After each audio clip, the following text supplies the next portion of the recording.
A question often asked is if you need a separation agreement to be legally separated. The answer is no. A married couple in North Carolina is legally separated when they begin living under separate roofs and at least one of the parties has the intention for the separation to be permanent. A separation agreement is in fact not required for a couple to be legally separated. Keep in mind, however, that it is necessary for you to be physically living under separate roofs to establish a legal separation.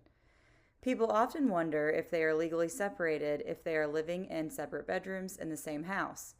Or, for instance, if one spouse lives in the basement, a detached garage, or an extension of the house with a separate entrance, if any of those would qualify as a legal separation. The answer to that is also no. According to the law in North Carolina, you are not separated so long as you are both living at the same address or under the same roof, so to speak.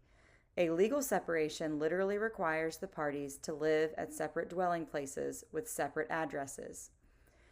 So you may be wondering, why have a separation agreement if it has nothing to do with legal separation? There are several reasons, one of which being that it takes a period of 1 year before either party can file for divorce to become single again in North Carolina. During that year of separation, parties are typically working to resolve things like who stays in the marital home, who pays what bills, who has custody of the children, what the visitation schedule may look like, and other issues. All of these issues can be addressed within a separation agreement.